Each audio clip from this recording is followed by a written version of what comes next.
মানুষ মারো, তোমরা মানুষ মারো। আহা, যারে মারলা একটুখানি হিউম্যান বিবেক দিয়ে চিন্তা করো।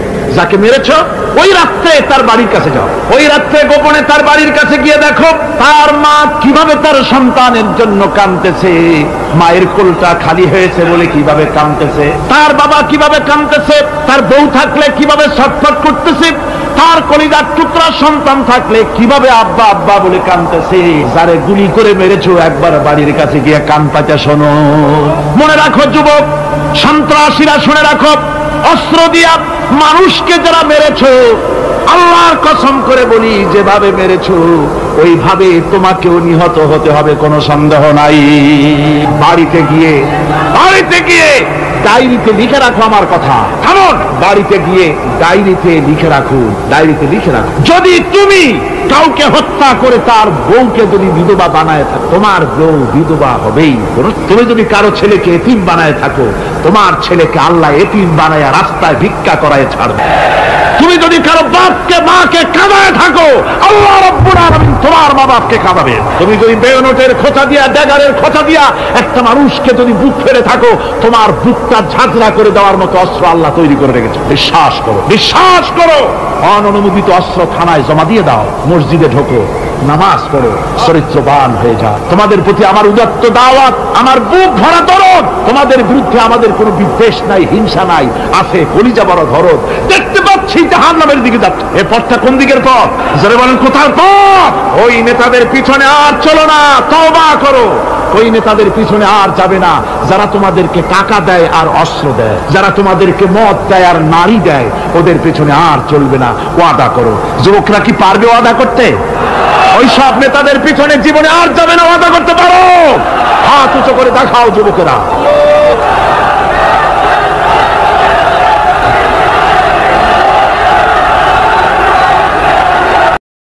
একটি মানুষ হত্যা করা কত বড় অপরাধ শোনো। গোটা বিশ্ব ধ্বংস হয়ে যাওয়া আল্লাহর কাছে সহজ, একটা মানুষ হত্যা করা এর থেকে বেশি কঠিন আল্লাহর কাছে। এবং কিয়ামতের দিন আল্লাহ সর্বপ্রথম হত্যার বিচার করবেন। কাবিল আর হাবিলের বিচার দিয়া রক্তের বিচার শুরু হবে সর্বপ্রথম। সুতরাং হত্যা করা সন্ত্রাসবাদীদেরকে আপনারা ধরিয়ে দেবেন। একটি মানুষ হত্যা করলো না, সেজন্য বিশ্বের সমগ্র মানব গোষ্ঠীকে হত্যা করলো। একটা মানুষ হত্যা করার অপরাধ হচ্ছে বিশ্বের সব মানুষ হত্যা করার সমান।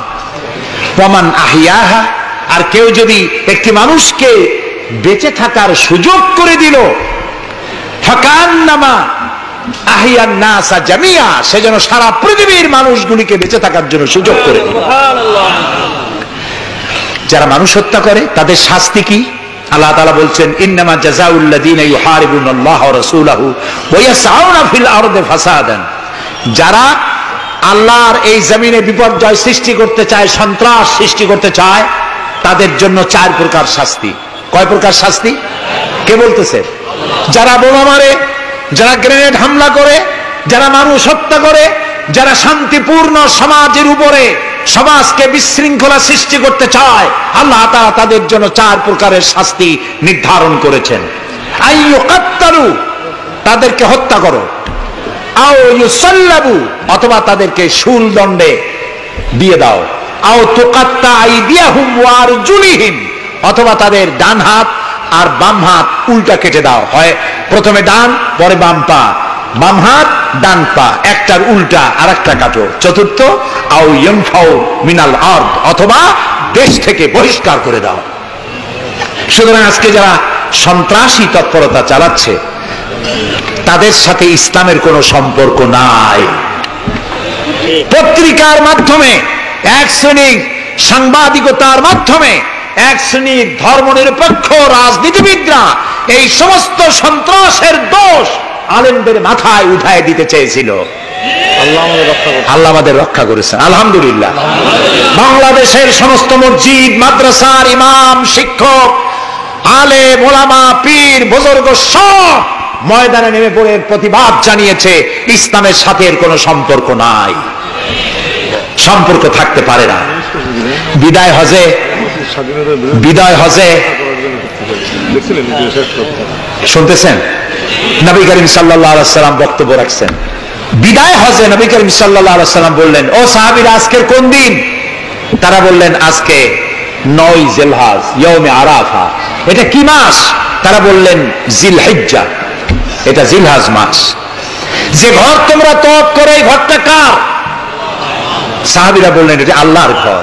নবী করিম সাল্লাল্লাহু আলাইহি সাল্লাম বললেন, আজকের দিন, আরাফাতের দিন যেমন পবিত্র, আজকের মাস যেমন পবিত্র, আল্লাহর ঘর যেমন পবিত্র, তোমাদের একের রক্ত আরেকজনের কাছে সেই রকম পবিত্র। সুবহানাল্লাহ বলেন। রাসূলুল্লাহ বলছেন, একটি মানুষ হত্যা করা কত বড় অপরাধ শোনো।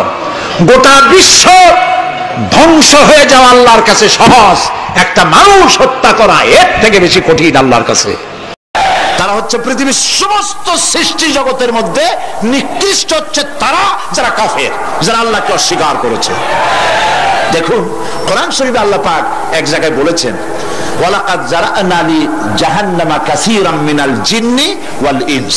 আমি মানুষ এবং জিনেদের মধ্যে এক শ্রেণীর মানুষ আর জিনকে তৈরি করেছি জাহান্নামের জন্য। জাহান্নামের জন্য তারা তৈরি হয়েছে। কারা? লাহুম কুলুবুন লা ইয়াফকাহুনা বিহা, যাদেরকে অন্তঃকরণ দিয়েছি, এই অন্তঃকরণ দিয়ে সব বুঝলো, এই বিবেক দিয়ে সব বুঝলো, কিন্তু আমারে বুঝলো না, আমার সৃষ্টি বুঝলো না। ওয়ালাহুম আয়ুনুন লা ইউবসিরুনা বিহা, তাদের চোখ দিছি, কিন্তু চোখ দিয়ে সব দেখলো, আমার সৃষ্টি দেখে আমাকে চিনলো না। তাদের কান দিলাম, এ কান দিয়া সব শুনলো, কিন্তু মজলুম দুর্বলের ফরিয়াদ তাদের কানের মধ্যে ঢুকলো না। উলাইকা কাল আনআম, আল্লাহ পাক বলেন এগুলি হলো চতুষ্পদ। কি কোন আপনারা বলেন? কি জানোয়ার? কে বলতেছেন? আপনারা কি রাগ করতেছেন নাকি? আর রাগ করলে হবেটা কি? সৃষ্টি যিনি করেছেন, এই পদবাচ্যে বিশেষিত বিবেচিত করেছেন সেই আল্লাহ। আল্লাহ পাকই বলছেন, বিবেক দিলাম, আমাকে চিনলে না, চোখ দিলাম, আমার সৃষ্টি দেখে আমাকে উপলব্ধি করলে না, হেদায়েত পেলে না, কান দিলাম, হক শুনলে না। উলাইকা কাল আনআম, মালিক চেনো নাই, কাজী তুমি হচ্ছে চতুষ্পদ জানোয়ারের মতো। এ পর্যন্ত বললে না হয় হতো, কিন্তু আল্লাহ আর একটু আগায় গেলেন। আল্লাহ পাক সামনে গিয়ে বললেন, বাল হোক আদাল, জানোয়ারের চাইতে নিকৃষ্ট। আমি এইটা বুঝি নাই, জানোয়ারের চাইতে নিকৃষ্ট আল্লাহ কইলেন কেন? পরে অনেক চিন্তা করে বুঝে আসলো। আল্লাহ পাক বলেছেন, বুঝতে চেষ্টা করতে চাইলে আল্লাহ পাক বোঝার ব্যবস্থা করে দেন। সুবহানাল্লাহ। তো এটা কেন জানোয়ারের মতো হইল কেন? পরে চিন্তা করে দেখলাম যে বিষয়টা হচ্ছে মালিককে চেনা নিয়ে, আল্লাহকে চেনা নিয়ে। পশুতে কিন্তু মালিক চেনে, পশুতে মালিক চেনে। যেমন আপনারা বাড়িতে যদি কেউ কুকুর পোষেন, কুকুর পোষেন অনেকে, এই কুকুর পোষেন কেন? কুকুর পুষেছেন চোর ডাকাত যাতে বাড়িতে হামলা না করতে পারে, সেই জন্য কুকুর পুষেছেন। গভীর রাত্রে মানুষের পায়ের আওয়াজ পাওয়ার সাথে সাথে কুকুর তার ভাষায় বিরাট গর্জন করে ওঠে, ঠিক কিনা? তার ভাষায় সে বলে, সে বলতে থাকে, তার ভাষায় সে বলে, থাম, স্টপ, পরিচয় দে তুমি কে। এখন ওই লোকটা যদি মালিক হয়, বাড়ির মালিক, কুত্তার মালিক, তাহলে সে যখন বলে কুকুর একটা নাম রাখে, ডব্লু বল্টু কিছু একটা রেখে দেয়, তো কুত্তার নাম ধরে কুত্তারে ডাক দিল, থাম।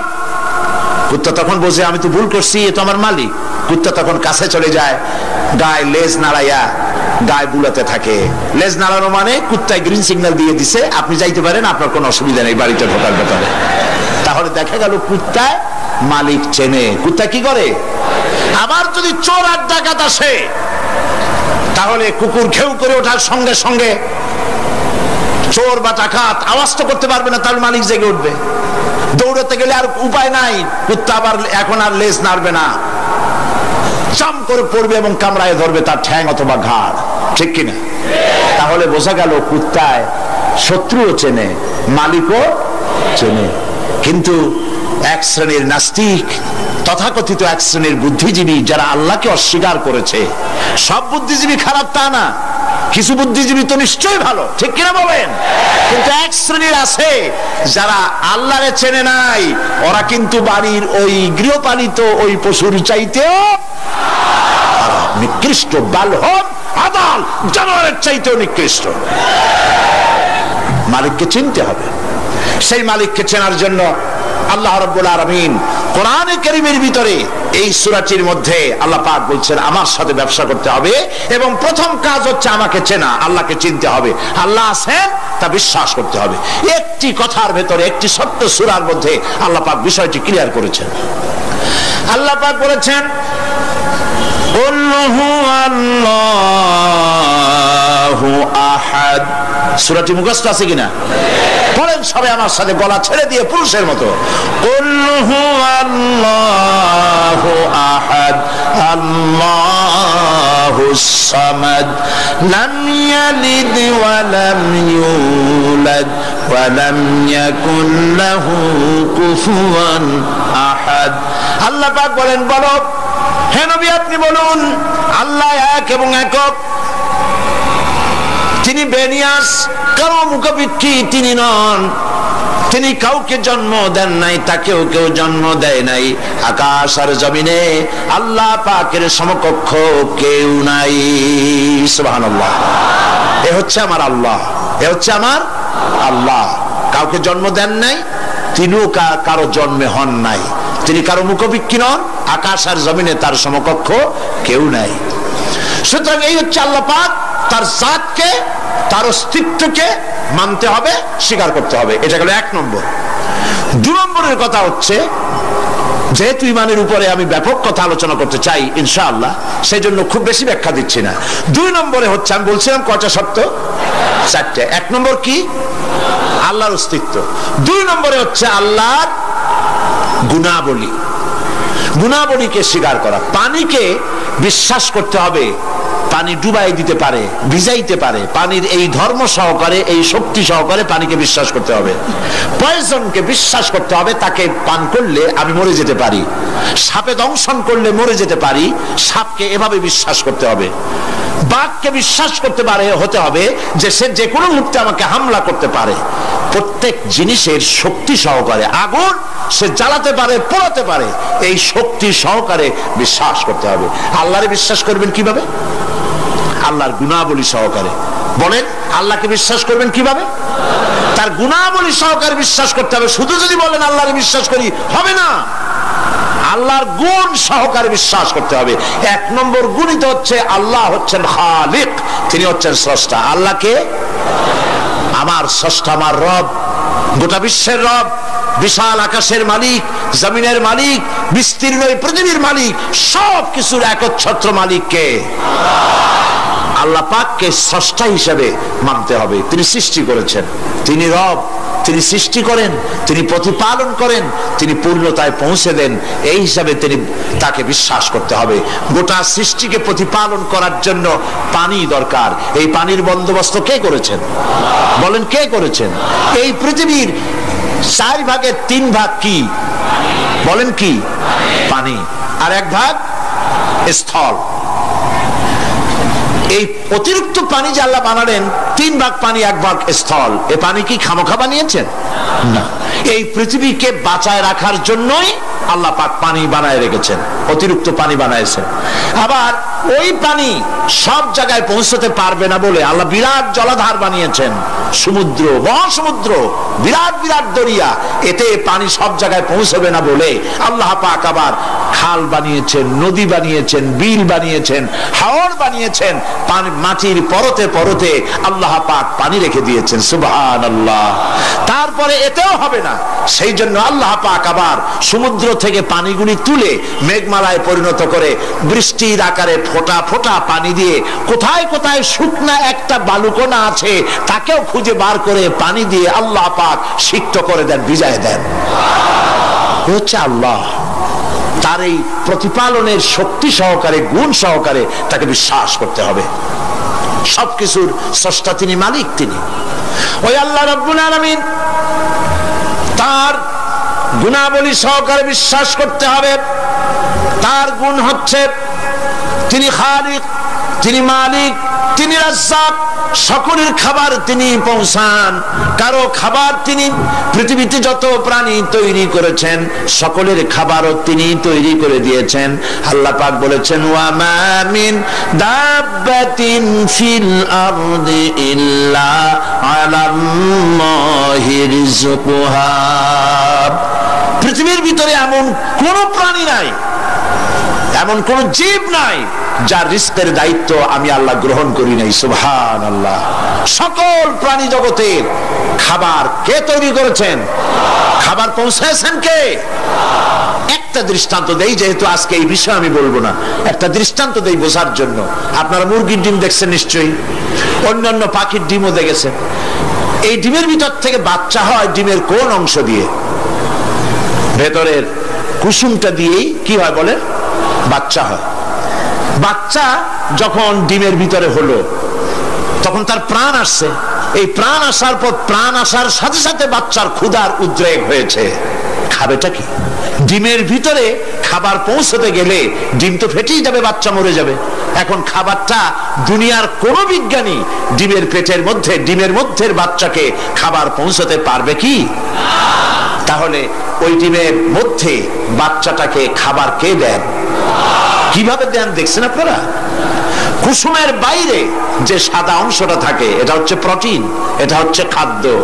যতদিন এই বাচ্চাটা কুসুমের ভিতর থেকে বাচ্চায় পরিণত হয়ে যতদিন ডিমের মধ্যে থাকা লাগবে, 18 দিন বা 19 দিন যতদিন থাকা লাগবে, ততদিনের খাদ্য ওর চতুর্পাশে রেখে দেওয়া হয়েছে।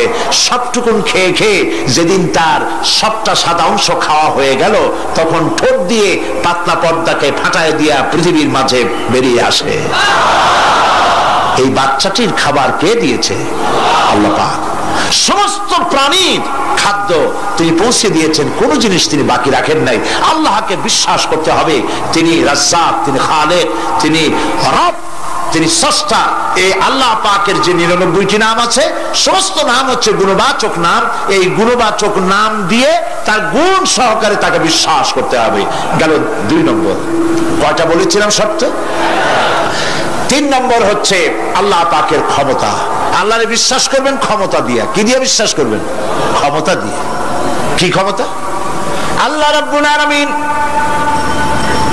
তার ক্ষমতা হচ্ছে দিনকে রাত বানাতে পারেন, রাতকে দিন বানাতে পারেন, সাগরকে নগর বানাতে পারেন, নগরকে সাগর বানায় দিতে পারেন, পথের মানুষ ধরে, রাস্তার মানুষ ধরে প্রেসিডেন্ট বানায় দিতে পারেন, আবার প্রয়োজনে ফাঁসির মঞ্চে চড়াই দিতে পারেন। আল্লাহ রাব্বুল আলামিন জিন্দাকে মৃত্যু করেন, মৃত্যুকে জিন্দা করেন, সবকিছুর ক্ষমতা। ইন্নাল্লাহা আলা কুল্লি শাইইন কাদির। সমস্ত জিনিসের উপরে ক্ষমতা রাখেন কে? জোরে বলুন। সব জিনিসের উপরে প্রচন্ড ক্ষমতার মালিক।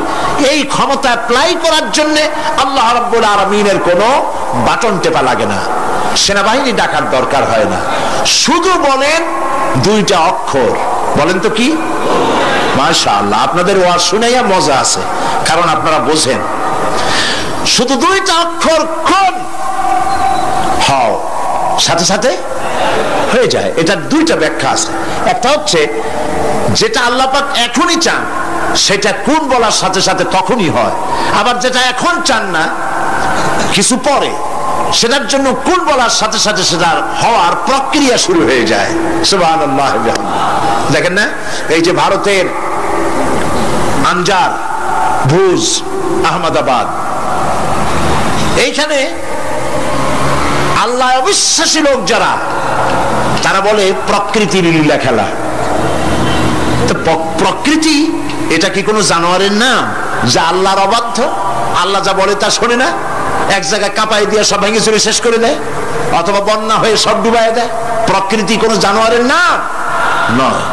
আল্লাহ পাক যখন যা ইচ্ছা করেন, ফাআলুল লিমা ইউরিদ, যা খুশি যা খুশি তাই করেন। আল্লাহর ইচ্ছে হয়েছে বলেছেন।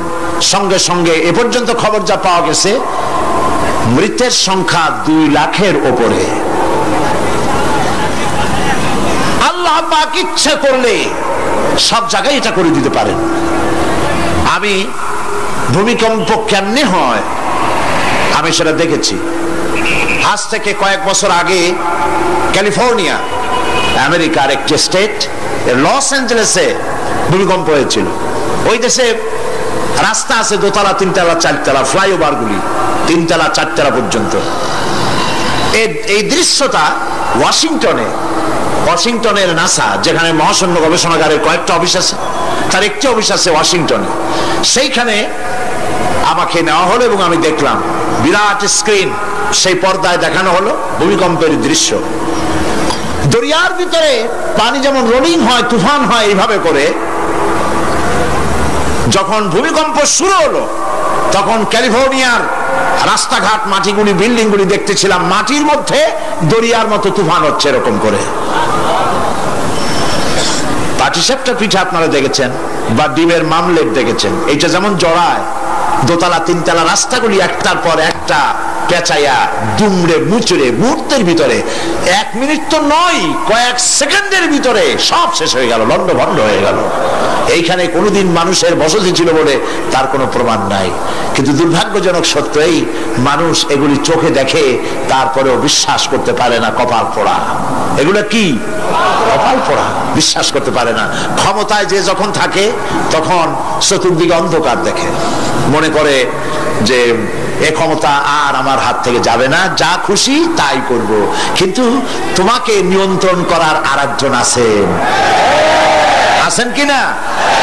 সেজন্য আল্লাহ পাক বলেছেন ওয়ামুদ্দুহুম ফি তুগয়ানিহিম ইয়ামাহুন, আমি যারা সীমা লঙ্ঘন করে আমি ঢিল দেই, একশোটে ধরি না, ঢিল দেই, দেখি কদ্দূর পারো। এই জন্য তো ফেরাউন বেঁচে ছিল 950 বছর। কোন কোন কিতাবে লেখা আছে 950 বছর হায়াত পেয়েছিল, জানি না কত বছর পাইছিল। 950 বছরের ভেতরে একদিন তার সর্দি হয় নাই। ও যেন বলতে না পারে যে যদি আমার অসুখ বিসুখ হইতো তাও তো আমি আল্লাহ তোমারে ডাকতাম। মানে মুনাফিক, কাফের, বেঈমান,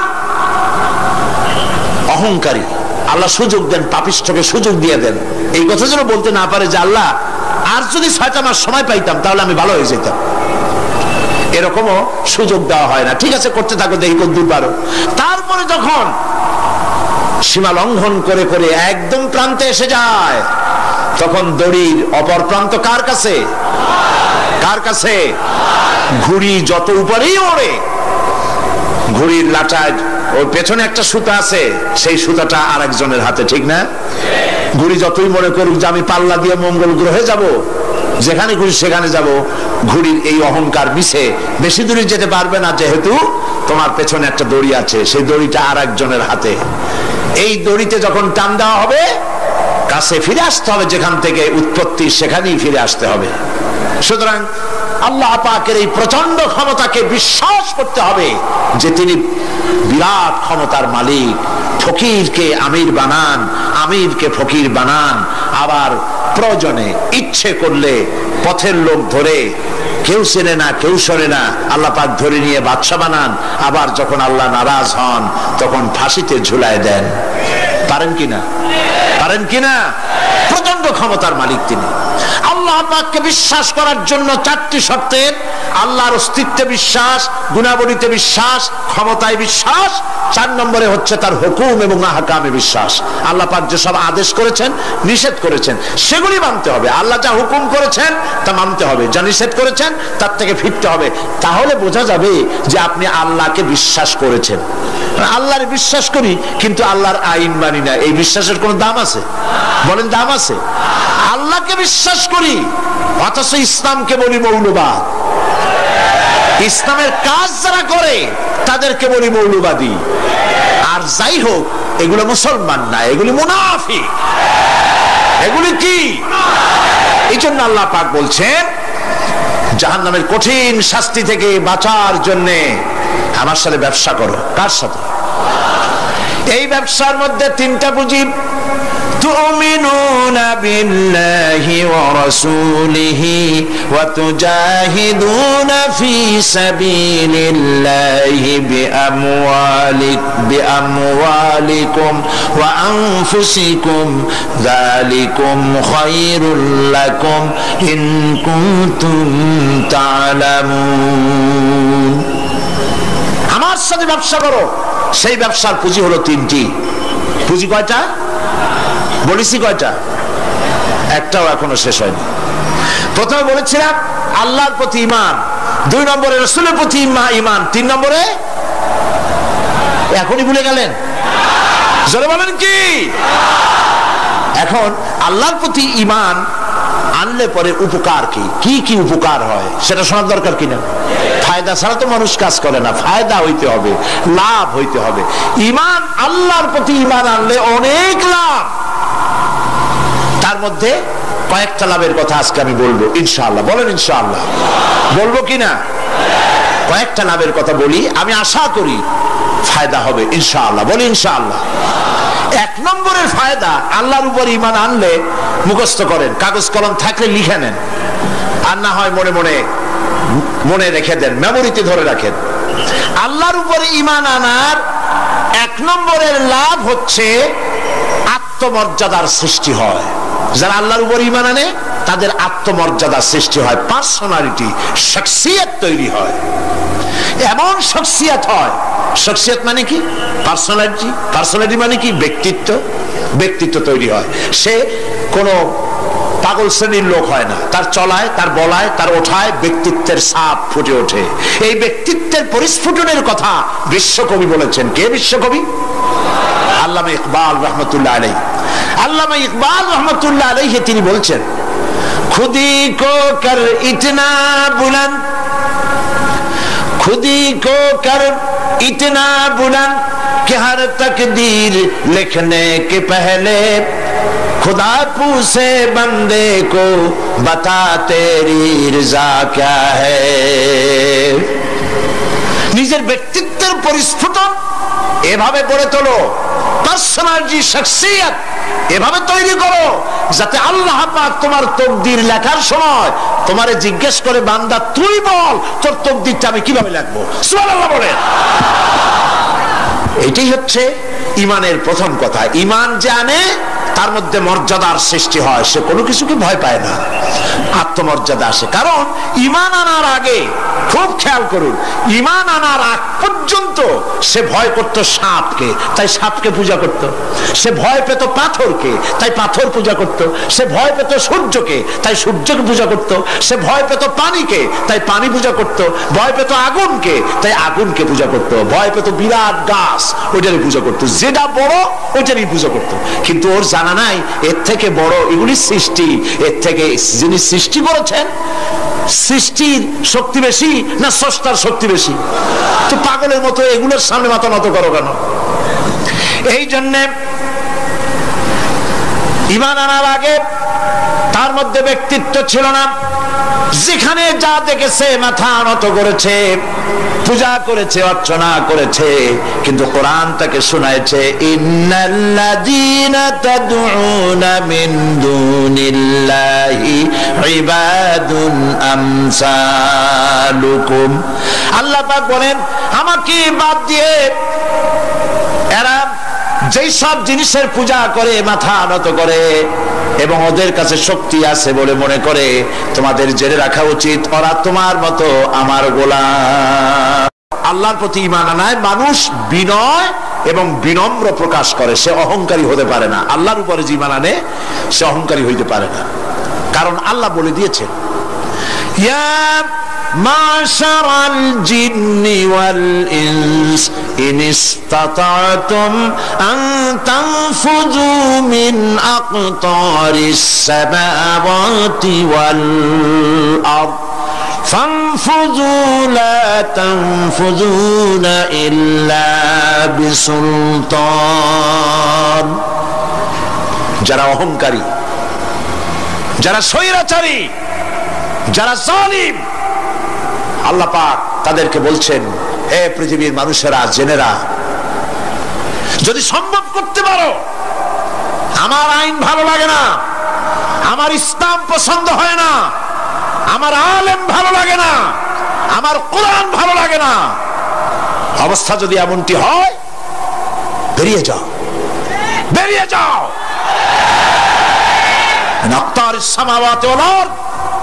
আমার সার্বভৌমত্বের ভেতর থেকে, আকাশের নিচের থেকে, জমিনের উপর থেকে বেরিয়ে যাও। ফানফুজু লা তানফুজু ইল্লা বিসুলতান। কোথায় যাব? পালাবার জায়গা নাই, বেরোতে পারবে না। আকাশ আর জমিন দিয়ে প্যাকেট করে রেখেছি, পালাবার জায়গা নাই। কোথায় যাইবা?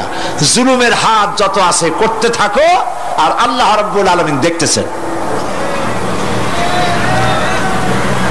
সুতরাং ইমানদার ব্যক্তি, তার মধ্যে বিনয় আসে, বিনম্র হয়। সে পয়সা করে আসে বলে অহংকার করে না, কারণ আল্লাহ বলেছেন ওয়াল্লাহুল গানিয়্যু ওয়া আনতুমুল ফুকারা। আল্লাহ সাফ বলে দিয়েছেন, আল্লাহই হচ্ছেন কারো মুখাপেক্ষী নন, সম্পদশালী। আল্লাহর কোন সম্পদের অভাব নাই। ওয়া আনতুমুল ফুকারা, দুনিয়ায় তোমরা যা বাস করো সব ফকিরের গোষ্ঠী, কিচ্ছু নাই তোমাদের। তোমাদের জাতি খাইয়া শেষ করে ভালো, আর আমার কাছে যা আছে আমি শুধু দিতে থাকি, আর ভাণ্ড শুধু ভরাই থাকে, মোটেও খালি হয় না। সুবহানাল্লাহ। কাজী মোমেন বান্দা সে অর্থ এবং বিত্তের অহংকার করে না, বিদ্যার অহংকার করে না। অর্থ বিত্ত কত আছে তোমার, কয় টাকার মালিক? আল্লাহ যদি ইচ্ছে করেন ব্রেনের ভিতরে যদি টিউমার ঢুকায় দেন, ব্রেনের একটা নার্ভ আর একটা নার্ভের সাথে জড়ায় দেবেন, জায়গা হবে কোথায়? হেমায়তপুর। হেমায়তপুর কোথায়? কাশি, পাবনা। সুতরাং আল্লাহ পাক ইচ্ছে করলে এটা করে দিতে পারেন, পারেন না? খুব করতে পারেন। হার্টের ভেতরে ক্যান্সার দিয়ে দিতে পারেন, 14 গোষ্ঠী বিক্রি করলো ডাক্তারের পয়সা হবে না, পারেন না আল্লাহ পাক? পারেন কিনা? পারেন। সেই জন্য যত বড় ধনী হোক, পয়সার মালিক হোক, আল্লাহর উপর ঈমান আনলে পরে যে গুণটা হয়, সে অহংকারী হয় না, বিনয়ী হয়। আল্লাহ রাব্বুল আলামিন কোরআনে কারীমের ভিতরে বলে দিয়েছেন লিল্লাহি মা ফিস সামাওয়াতি ওয়া মা ফিল আরদ। যারা সামান্য একটু রাজত্ব পাইয়া ছোট্ট ছোট্ট একটা দেশের প্রেসিডেন্ট, প্রধানমন্ত্রী, কি হনুরে, এরকম একটা ভাব। আর্মি হাতে, বিডিআর হাতে, পুলিশ হাতে, যা খুশি তাই করি না। আল্লাহ পাক বলছেন লিল্লাহি মা ফিস সামাওয়াতি ওয়া মা ফিল আরদ। আকাশ আর জমিনের একচ্ছত্র মালিকানা কার? চিল্লায় বলুন, আল্লাহ পাকের। সুতরাং তুমি মাতবাড়ি করে কদ্দূর পারবা? বেশি দূর যেতে পারবে না। গ্রামে গোয়াল আছে, গরু রাখে যে জায়গায়, ওই জায়গাটার নাম কি? গোয়াল। গভীর রাত্রে গরুর মালিক শুনতে পাচ্ছে গোয়াল ঘরে খুব শব্দ হচ্ছে। রাখালকে ডেকে বলছে, দেখতো কি কিসের শব্দ? ওই যে দেখে এসে জবাব দিচ্ছে যে গোয়ালে যে ষাটটার শিং মোটা, তার গুতার চোটে ওই গোয়ালের মধ্যে যত গরু আছে কেউ টিকতে পারতেছে না, খালি গুতাইতেছে সমানে। মালিক কয় যে দীর্ঘদিন থেকে দেখতেছি এটার গুতার চোটে সমস্ত গরুগুলি অস্থির হয়ে যাচ্ছে, যা একটা মোটা দড়ি দিয়া, খাট্ট একটা দড়ি দিয়ে খুঁটির সাথে জড়ায় বাঁধতে রাখ গলাটারে। মোটা একটা দড়ি দিয়া গলার সাথে খুঁটির সাথে যদি বাঁধতে দেয়, এরপরে খালি ফোঁস করতে পারবে, গুতাইতে আর পারবে না। ঠিক অনুরূপ ভাবে কোন জনপদ থেকে, কোন দেশ থেকে যখন দেশের মানুষেরা, যখন দেশের নিরস্ত্র মানুষেরা, গরিব মানুষেরা যখন আল্লাহর দরবারে গভীর রাত্রে ফরিয়াদ তোলে, আল্লাহ জুলুমে অত্যাচারে জর্জরিত হয়ে গেলাম, মার খেতে খেতে শেষ হয়ে গেলাম, অত্যাচারে অত্যাচারিত হচ্ছি, চিৎকার বাড়তে থাকে, আল্লাহ পাক তখন তার নজর দিয়ে দেখেন। আল্লাহ তো দেখতেই থাকেন সব সময়ের জন্য। আল্লাহ পাক কার কারণে এগুলি হচ্ছে, আল্লাহ পাক টের পান। শিং কারো কারো মোটা হয়েছে, আজরাইলকে পাঠায় দেন, যাও খাটো দড়ি দিয়ে বাঁধে থো। খাটো দড়ি কোনটা বুঝছেন? 3 হাত। 3 হাত কবর কোনটা? খাটো দড়ি দিয়ে বাঁধেছ। সুতরাং কত বড় বড় রাজা বাদশাহ ক্ষমতা এলো, মানুষের উপরে জুলুম করলো, আল্লাহ পাক তার ইন্তেকাম নিয়েছেন। সেই আল্লাহ এখন আর নাই, নাউজুবিল্লাহ। সে আল্লাহ আছেন কিনা, পূর্ণ শক্তিতে বহাল কিনা? হুয়াল হাইয়ুল কাইয়্যুম। এমন অবস্থা নয় যে বাংলাদেশে কি হচ্ছে আর আল্লাহ টের পাচ্ছেন না। কি বলেন? আল্লাহ রাব্বুল আলামিন বলেন, লা তাখুযুহু সিনাতুন ওয়ালা নাওম। ঘুম নাই, তন্দ্রা নাই। কার? ঘুমানো না, তন্দ্রাও যান না। তন্দ্রা কারে কয়? জি, ঝিমটি, জিমানি, যাই বলেন আপনারা বুঝে নিয়ে। ওই যে বসে বসে এরকম করে, আল্লাহ ওরকমও করেন না। ঘুমো নাই, তন্দ্রাও নাই। হযরত মুসা আলাইহিস সালাম বলছিলেন যে আল্লাহ তুমি নাকি ঘুমাও না। মুসা আলাইহিস সালাম তো খুব আদরের নবী, আল্লাহ পাকের খুব আদরের নবী, দারুণ আদর। আল্লাহ পাক বলছেন, মুসা আমি তোমারে আমার জন্য বানাইছি। সুবহানাল্লাহ। কোরআন শরীফে আছে, আল্লাহ পাক বলছেন, মুসা আমি তোমারে আমার জন্য বানাইছি। তোমাকে যখন তোমার মা দরিয়ায় ভাসায় দিয়েছিল, আমি তোমার বাক্সর দিকে তাকাইছিলাম। সুবহানাল্লাহ। আল্লাহ যদি বলেন আমি তাকাইছিলাম, সুবহানাল্লাহ। তোমারে আমার জন্য বানাইছি।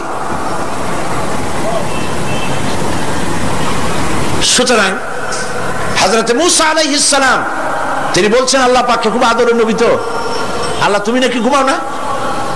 আল্লাহ কয় তুমি বিশ্বাস করো না? হযরত মুসা আলাইহিস সালাম বললেন, আল্লাহ অবশ্যই বিশ্বাস করি, তবে বুঝি না বিষয়টা কি, বুঝি না কেমনে না ঘুমাই পারে, বুঝি না। আল্লাহ আচ্ছা ঠিক আছে, তুমি যখন বিশ্বাস করছো তখন আর অসুবিধা, বিশ্বাস না করলে মুসিবত ছিল। পয়গম্বর মানুষ, তাকে তো বলতেই হবে বিশ্বাস করি, তবে বুঝি না। আল্লাহ কয় ঠিক আছে, বিশ্বাস যখন করো আমি বুঝাই দেবো। নিয়ে আসো এক গ্লাস পানি। এক গ্লাস পানি নিয়ে আসলেন, দাঁড়ায় থাকো। মুসা আলাইহিস সালামকে আল্লাহ বললেন পানি নিয়ে দাঁড়ায় থাকো, আর ঘুমের আল্লাহ করলেন মুসারে ধর। মুসা আলাইহিস সালামের ঘুম এসে গেল। ঘুমের আমেজে হাতটা শিথিল হয়ে গ্লাসটা পড়ে ভেঙে চুরমার হয়ে গেল। হযরত মুসা আলাইহিস সালাম ভয় পেয়ে গেলেন। আল্লাহ পাক শোনায় দিলেন, ভয়ের কোনো কারণ নাই, একটা পরীক্ষার জন্যই দিলাম, তোমার বোঝার জন্যই দিলাম। তুমি যেমন এক গ্লাস পানি নিয়ে, একটা গ্লাস নিয়ে এক মুহূর্ত দাঁড়াতে পারলে না, ঘুম আসলো আর হাত থেকে পড়ে গ্লাসটা ভেঙে গেল। মুসারে তুমি বুঝে নাও, তুমি জেনে রাখো, তাম সৃষ্টি জগৎ তোমার আল্লাহ, আল্লাহ রব্বুল আলামিনের হাতের মুঠার মধ্যে রয়েছে। আল্লাহ রব্বুল আলামিন যদি ঘুমায় যান, এই পৃথিবীর আকাশ এবং জমিনের সব ট্রাফিক কন্ট্রোল আল্লাহ পাক নিজেই করেন। যদি তিনি ঘুমায় যান, সব শেষ হয়ে যান। বাংলাদেশে কি হচ্ছে, পৃথিবীর কোথায় কি হচ্ছে তা আল্লাহ দেখছেন না? চিল্লায় বলো, দেখছেন না? সে আল্লাহ রব্বুল আলামিন তিনি পরিষ্কার করে বলছেন, যারা নাকি মুমিন বান্দা তারা অহংকারী হয় না, ক্ষমতায় থাকুক ক্ষমতায় না থাকুক, কোন অবস্থাতেই অহংকারী হতে পারে না। আল্লাহ পাক শোনায় দিয়েছেন, যারা অহংকার করে তাদেরকে পরিষ্কার করে বলেছেন, ওয়ালা তামশি ফিল আরদি মারহান ইন্নাকা লান তাখরিকাল আরদা ওয়া লান তাবলুগাল জিবালা তুলা ওয়ালা তামশি ফিল আরদি মারহান। খবরদার, আমার জমিনের উপরে অহংকারের পথে বড় হেঁটো না। দেখছেন না কত আছে অহংকার করে হাঁটে, জমিনের উপরে জুতা পাই দিয়ে মচ মচ করে হাঁটতে থাকে। ওয়ালা তামশি ফিল আরদি মারহা ইন্নাকা লান তাখরিকাল আরদা। তুমি কি তোমার পদাঘাত দিয়ে আমার জমিনটারে ভাগায় দিতে পারবা? বলেন পারবে? যদি শক্তি থাকে দাও লাথি, তোমার ঠ্যাং ভাঙবে, মাটির কিচ্ছু। ওয়ালান তাখরিকাল আরদা মা, তুমি আমার এই জমিনটাকে ধসাই দিতে পারবে না। আর ওয়ালান তাবলুগাল জিবালা তুলা, আর পাহাড়ের উচ্চতা লাফ দিয়ে তুমি ছাড়াই যেতে পারবে না। আমার জমিনও ফাটাইতে পারবে না লাঠি দিয়া, লাফ দিয়ে পাহাড়ের উচ্চতাও ছাড়াইতে পারবে না। তো এত লাফাও কেন? কম লাফাও, শক্তি কম দেখাও। আল্লাহ রাব্বুল আলামিন আবার বলেন, ওয়াইবাদুর রাহমানিল্লাযীনা ইয়ামশুনা আলাল আরদি হাওনা। আল্লাহর বান্দা যারা, সত্যিকারের বান্দা যারা, তারা দুনিয়ার বুকে বিনয়ের সাথে হাঁটে, মাথা নিচু করে বিনয়ের সাথে হাঁটে। সুবহানাল্লাহ বিহামদিহি। তুই আল্লাহর প্রতি ঈমানের সবথেকে বড় লাভ হচ্ছে আত্মমর্যাদা সম্পন্ন বানায়। ঈমান তাকে বিনয় এবং বিনম্র বানায়, অহংকারী বানায় না। আর অহংকার করে তুমি যাবা কই? কদ্দুর ক্ষমতা তোমার? আল্লাহ কোরআন শরীফের বহু আয়াত দিয়ে এই কথাগুলি বলেছেন। আর এটা গেল 2। 3 নম্বরে আল্লাহর উপরে ঈমান আনার, আমি কি বলতেছি বলেন তো দেখি, ফায়দা। আল্লাহর উপরে ঈমান আনার 3 নম্বরের ফায়দা হলো মুমিন ব্যক্তির মধ্যে বীরত্ব এবং নির্ভীক ভাব তার মধ্যে এসে যায়। সে নিজে মুজাহিদ, সে বীর, সে কাপুরুষ নয়। সুবহানাল্লাহ। আল্লাহর উপর ঈমানের কারণে বীরত্ব এবং নির্ভীকতার প্রশিক্ষণ তার মধ্যে তৈরি হয়ে যায়। কারণ মানুষের সবচেয়ে বড় ভয় হলো মৌতের। বলেন তো দেখি, বড় ভয় কিসের? বলেন সবাই। আর যারা বললেন না তারা, তাদের মৌতের কোনো ভয় নেই। মৌতের ভয় আছে কিনা? আছে। কিন্তু ভয় করে যাবেন কই? ভয় তো সেইটারে করা যায় যেটাকে ভয় করে এড়ানো যায়। এখন মৃত্যুকে ভয় করে আপনি কি এড়াইতে পারবেন? পারবেন? আল্লাহ পাক বলছেন, মুমিন নির্ভীক হবে, বীরত্বে পরিপূর্ণ হবে, কাপুরুষ হবে না, মৌতের ভয়তে পালায়ে বেড়াবে না। আল্লাহ পাক বলছেন, কুল ইন্নাল মাউতাল্লাযীনা তাফিরুনা মিনহু ফাইন্নাহু মুলাকীকুম। মরণ থেকে পালাও তুমি, মরণ তোমায় লইবে ঘিরি, যদিও সুদূর আকাশ পানে, লুকাও সেথায় লাগিয়ে সিঁড়ি। এ মহারোগের চিকিৎসক নাই, নাই সে ঔষধ জগতে, খুঁজিয়া কাতর হইলে কি হবে, পারিবে না তারে ফিরাতে। মৃত্যু যখন তোমার এসে যাবে, তোমাকে মৌতের হাত থেকে কেউ রেহাই দিতে পারবে না। মৃত্যু তোমার হবেই।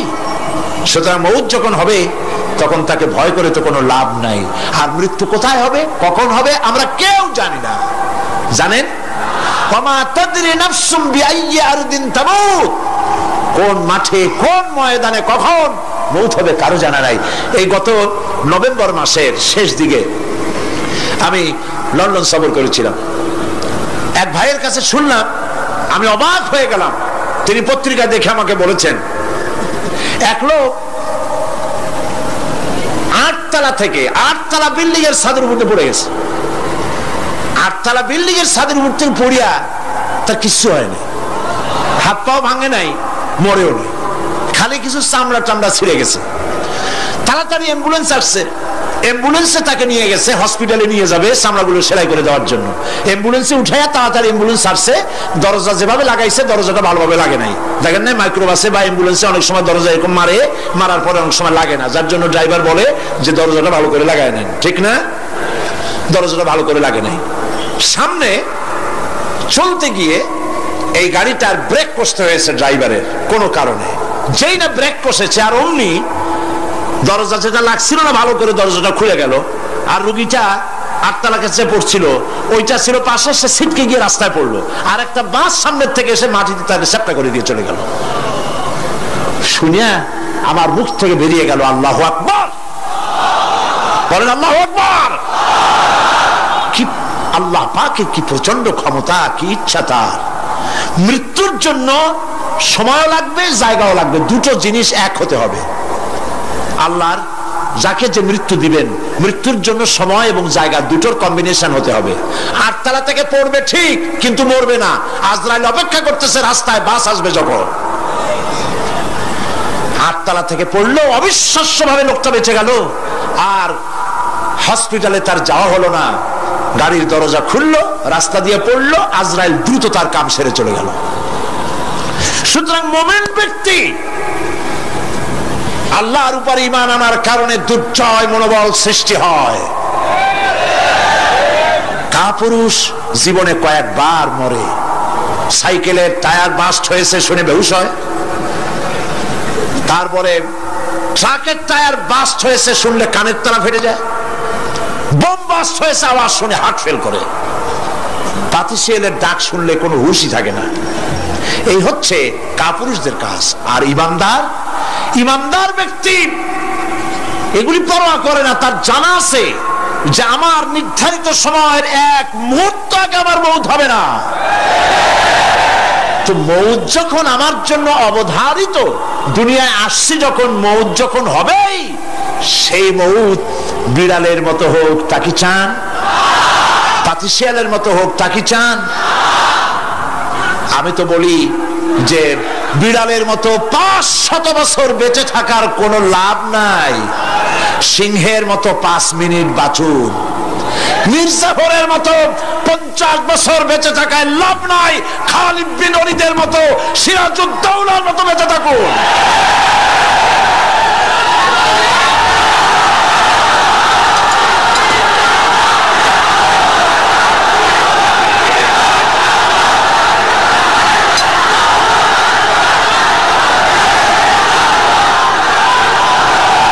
বসেন, আপনারা যদি দাঁড়ায় যান তাহলে আমি করব কি?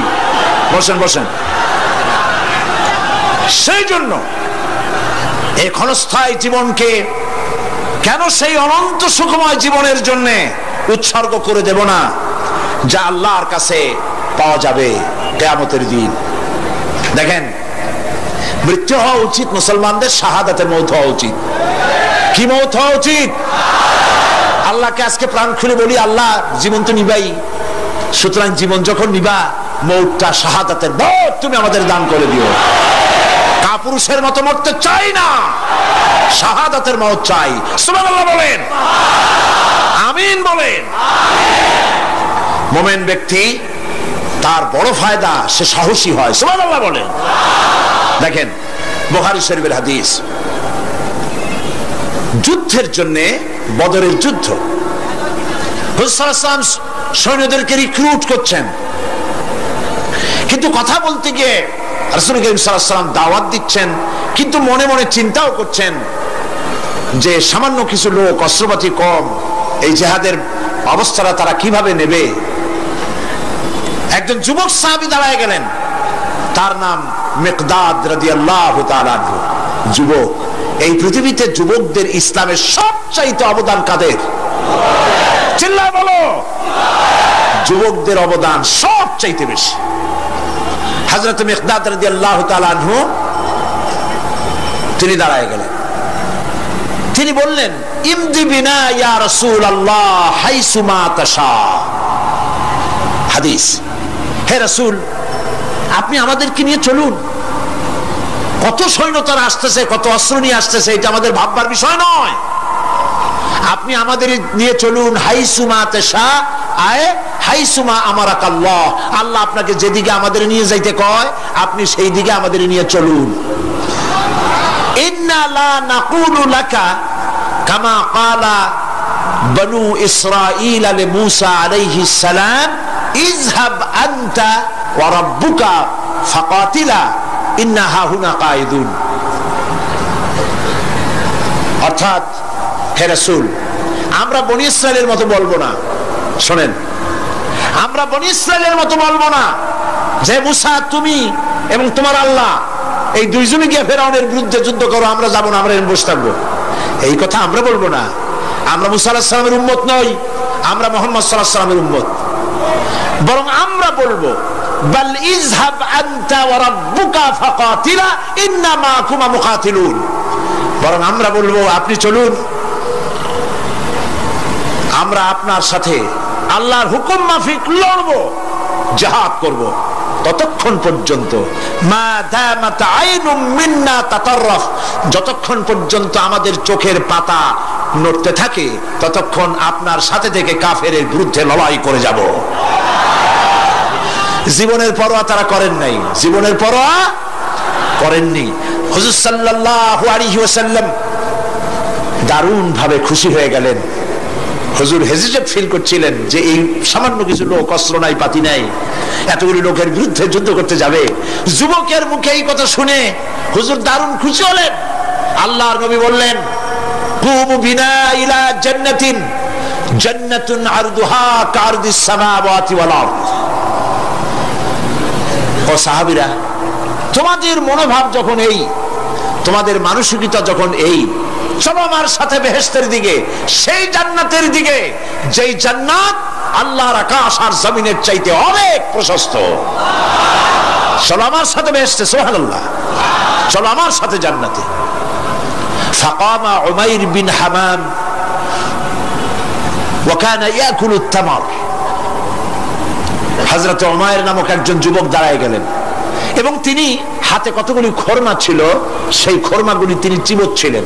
রাসূলুল্লাহর বক্তৃতা শুনতেছিলেন আর খোরমা চাবাচ্ছিলেন। খোরমা চাবান, বিচিগুলি ফেলে দেন, এভাবে করতেছেন, হাতে কতগুলো খোরমা।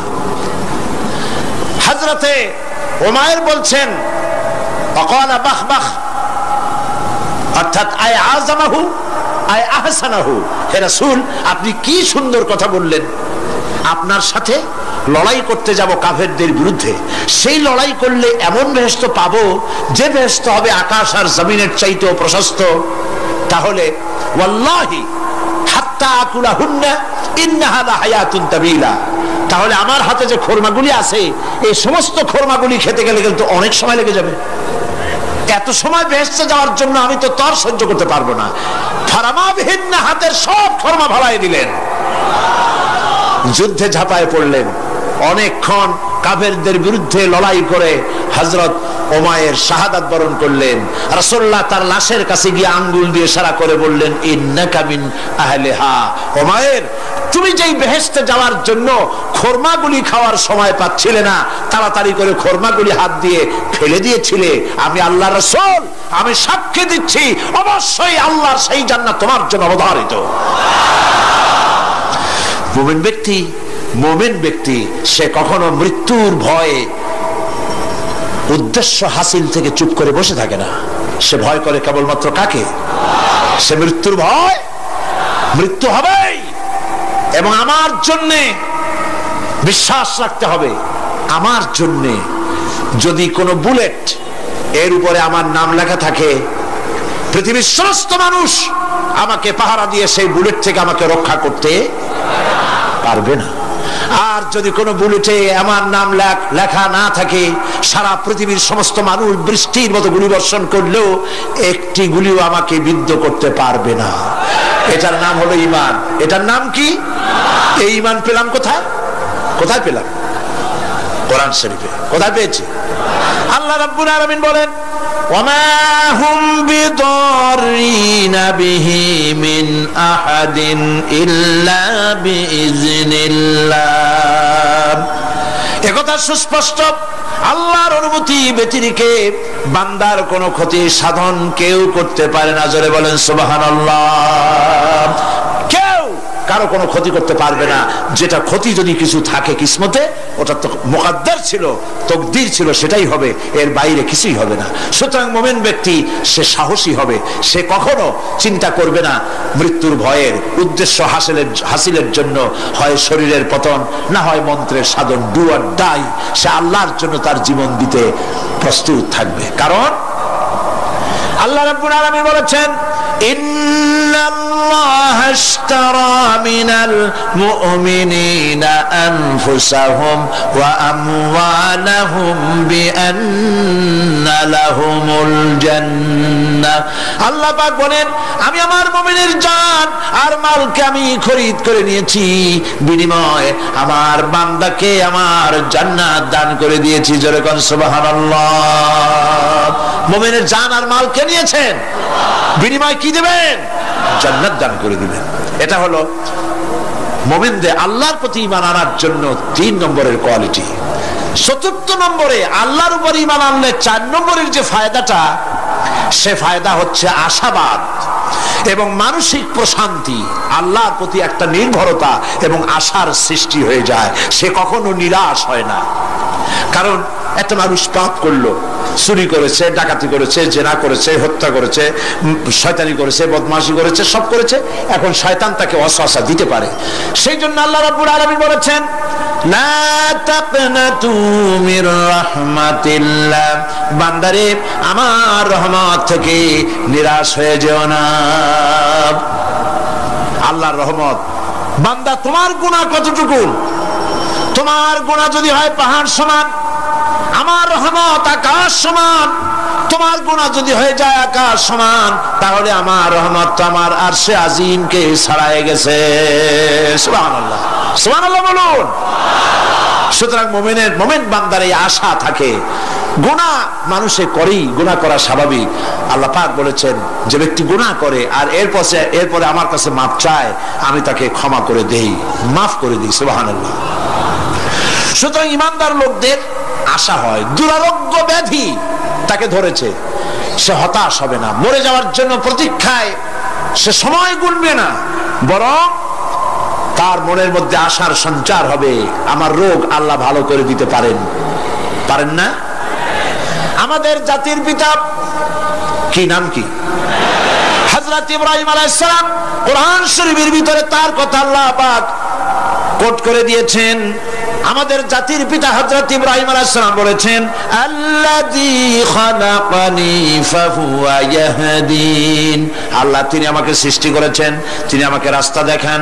ওয়াল্লাযী হুয়া ইউতঈমুনি ওয়া ইয়াসকিন, আর আমি যখন ক্ষুধার্ত হই তিনি আমাকে খাওয়ান, যখন তৃষ্ণার্ত হই তিনি আমাকে পান করান।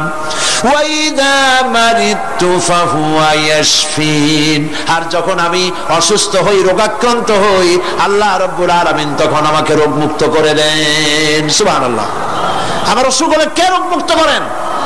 সুতরাং দীর্ঘস্থায়ী কোনো রোগ হয়েছে, মুমিন হতাশ হবে না, মুমিন হতাশ হবে না। হতাশ হয় কেবলমাত্র কাফের। হতাশ হয় কে?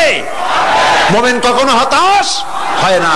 হতাশ হওয়া ঈমানের পরিপন্থী কাজ। আল্লাহ পাক বলেছেন, লা তাকনাতু মির রাহমাতিল্লাহ, আমার রহমত থেকে মায়ুস হয়ো না। দেখেন হযরত আইয়ুব আলাইহিস সালামের কত বড় রোগ হয়েছে, শরীর পোকায় ধরেছে, জর্জরিত হয়েছে, দুর্গন্ধ হয়েছে, গ্রামের লোকেরা তাকে বের করে দিয়েছে, স্ত্রী পুত্র পরিজন সব চলে গিয়েছে।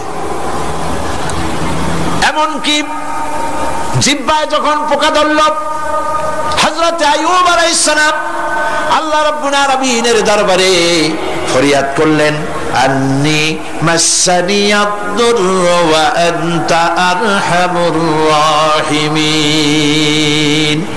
আয় আল্লাহ, আমি অসুস্থ হয়ে পড়েছি, আমি রোগাক্রান্ত হয়েছি, আর তোমার নাম রহমান রহিম, তুমি আমাকে রোগ মুক্ত করো।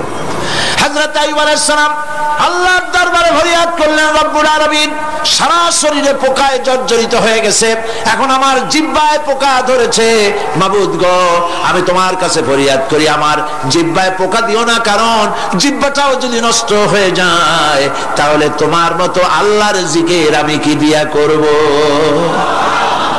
হযরত আইয়ুব আলাইহিস সালাম আল্লাহ পাকের কাছে যখন এ ধরনের ফরিয়াদ জানালেন, রব্বুল আলামিন তাকে তার রোগ মুক্ত করে দিলেন, তার স্ত্রী পুত্র সব আল্লাহ রব্বুল আলামিন ফিরাইয়া দিলেন। সুবহানাল্লাহ। সুতরাং মুমিন ব্যক্তি, কোরআন শরীফে সব আছে, কোরআনের মতো শ্রেষ্ঠ ওয়াজের কিতাব পৃথিবীতে আর, শুধু বোঝার দরকার। বিপদে, যত বড় বিপদ আসুক, কোন বিপদে মুমিন ধৈর্য হারাবে না। হযরত ইয়াকুব আলাইহিস সালামের ছেলে ইউসুফ আলাইহিস সালামকে যখন তিনি হারায় ফেললেন, তিনি অধৈর্য হয়ে গেছিলেন নাকি? অধৈর্য হন নাই। কারণ আমি আমার বক্তৃতার সূচনায় বলেছি, আমরা কল্যাণ বুঝি না, অকল্যাণ বুঝি না। কোন বিপদ আসতে পরে আমরা হয়রান হয়ে যাই, কিন্তু বিপদের মধ্যে কল্যাণ আছে আমরা তা বুঝতে পারি না। কথা বুঝে আসছে? হযরত ইউসুফ আলাইহিস সালামকে কুয়ার ভিতরে ফেলে দেওয়া হলো। 11 ভাই মনে করেছে কুয়ার ভিতরে ফেলে দিয়া ইউসুফ আলাইহিস সালামকে মেরে ফেললাম, কিন্তু তারা বোঝে নাই আসল কামটা কি হয়েছে। এটা তো কুয়া নয়, এটা একটা টানেল, এটা একটা সুড়ঙ্গ। একদিকে কেনান হলো তার এক মুখ, ওই সুড়ঙ্গের এক মুখ হলো কেনানের।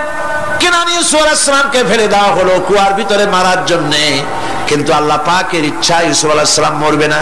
এই টানেলের অপর প্রান্ত মিশরের সিংহাসনের টানেলের এপার দিয়া ইউসুফ আলাইহিস সালামকে ঢুকালেন, অপর প্রান্তে মিশরের সিংহাসনে ইউসুফকে আল্লাহ বসাইয়া দিলেন।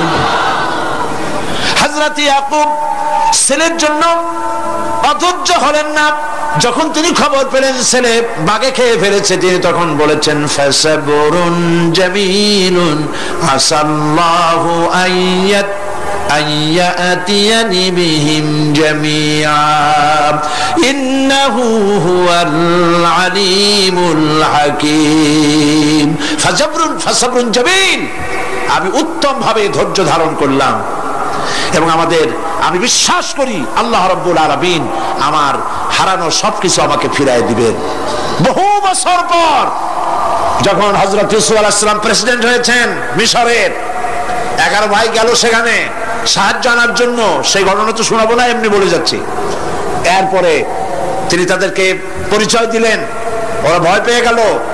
তিনি বললেন ভয়ের কোনো কারণ নাই, লা তাসরিবা আলাইকুমুল ইয়াউম, আজকে আমি কোনো প্রতিশোধ তোমাদের নেব না। সুবহানাল্লাহ। এর নাম পয়গম্বর, এর নাম কি? আল্লাহর নবী।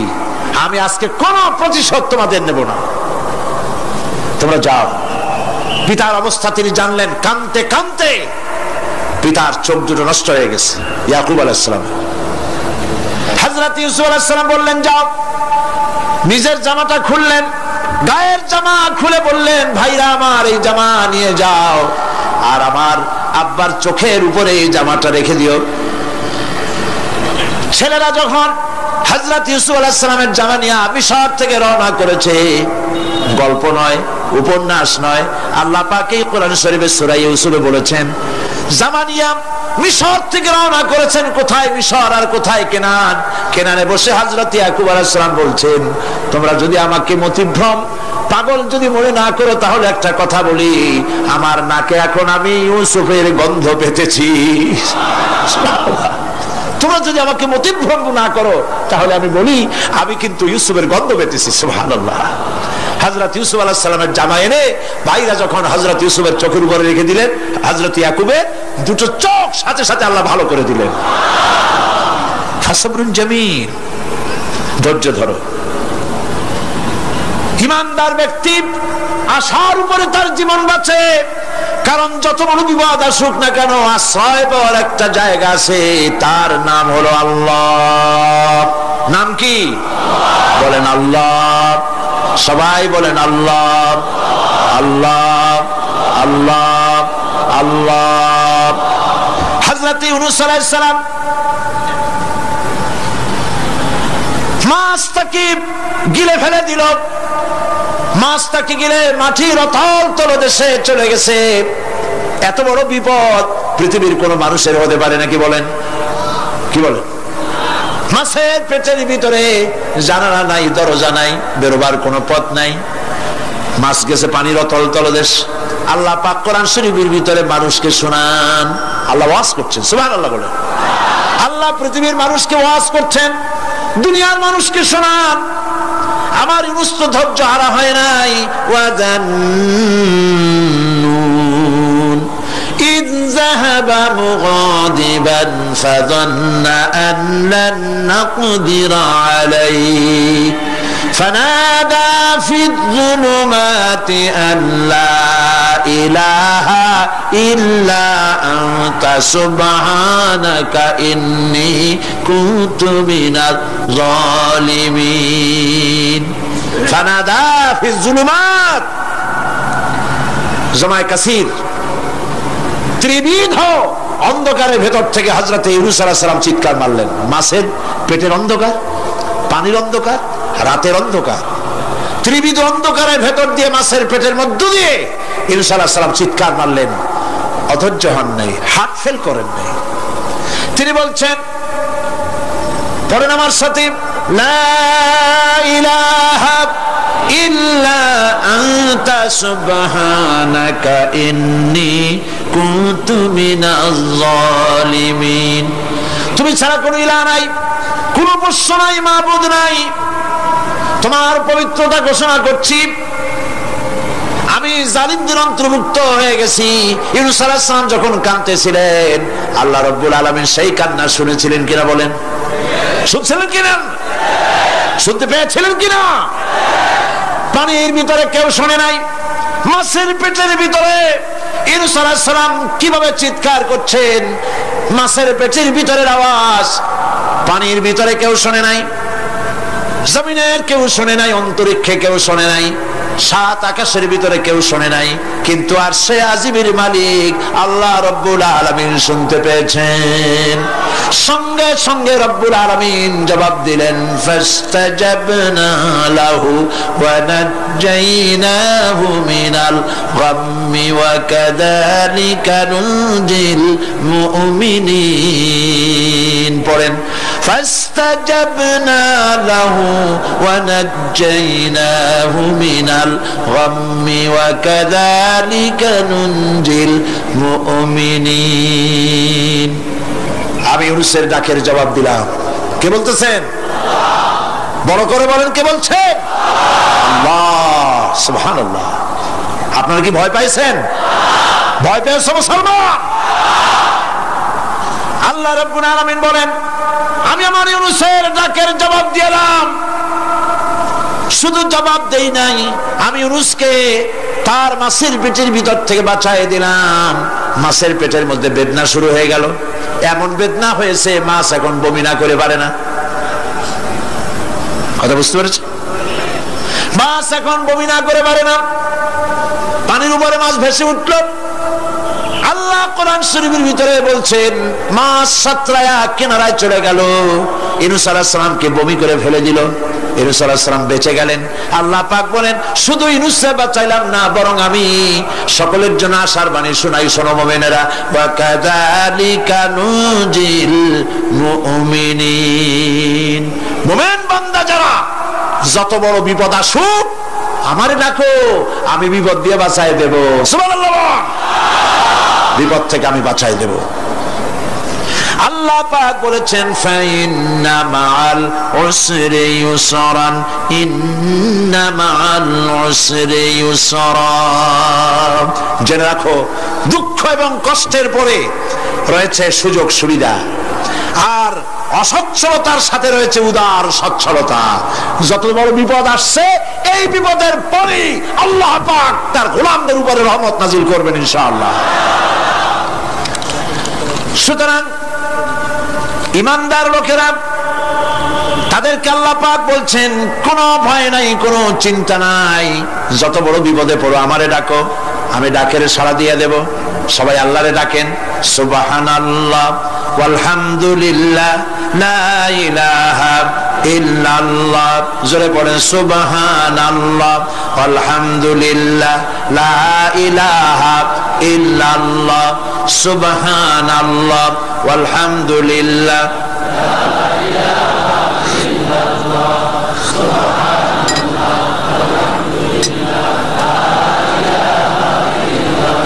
লা ইলাহা ইল্লাল্লাহু মুহাম্মাদুর রাসূলুল্লাহ। আল্লাহর উপরে ঈমান আনলে যত ফায়দা হয়, এত ফায়দা দুনিয়ায় কোথাও নাই। সুবহানাল্লাহ। আল্লাহর উপর ঈমান আনার ৫ম নম্বরের ফায়দা কয়টা বলছি? 5টা বলছি। আপনাদের অসুবিধা হচ্ছে নাকি? তাড়াতাড়ি শেষ করতেছি। 6টা বলবো, 6টা বলবো। এ হলো ৫ম নম্বর। তারপর আমরা দোয়া করব। দোয়ার দরকার আছে কিনা এই সময়? ৫ম নম্বরে, আল্লাহর উপরে ঈমান আনলে পরে আরেকটি বড় ফায়দা, সেটা হলো কঠিন এবং কঠোর বিপদে আল্লাহ পাক তার মধ্যে অবিচলতার এবং ধৈর্য ধরার তৌফিক দিয়ে দেন। সুবহানাল্লাহ। যত বড় বিপদ আসুক, সেই বিপদে, মুসিবতে আল্লাহ পাক মুমিনদেরকে আল্লাহর উপরে নির্ভরতা শিখায় দেন। সুবহানাল্লাহ। কারণ মুমিনদের জানা আছে যে ঈমানদারদের বিপদ নতুন কিছু নয়, একেবারে আদম আলাইহিস সালাম থেকে শুরু হয়ে আসছে। ঠিক কিনা? আদম আলাইহিস সালামের বিপদ হয় নাই? আদম আলাইহিস সালামের বিপদ কি? শয়তান। তার বিপদ কি? শয়তান ছিল বিপদ। প্রত্যেক নবীর সময়ই মানুষের নবীদের কষ্ট দিয়েছে, তাই নাই? বিশ্বকবি ইকবাল বলেছেন, সতীজা কা রহা হ্যায় अज़ल से तायम रोज, सतीजा का रहा है अज़ल से तायम रोज, चरागे मुस्तफा भी से शरारे बुलहबीस। आबमान काल থেকে শুরু করে মুহাম্মদ সাল্লাল্লাহু আলাইহি ওয়াসাল্লামের চারাগকে, নূরকে, ঈমানকে, ইসলামকে লিভায় দেওয়ার জন্য আবু জাহেলের গোষ্ঠীরা চিরকাল চেষ্টা করেছে। সব চেষ্টা কর্পূরের মতো উড়ে গেছে, মুহাম্মদ সাল্লাল্লাহু আলাইহি ওয়াসাল্লামের চারাগ টিম টিম করে জ্বলতে রয়েছে।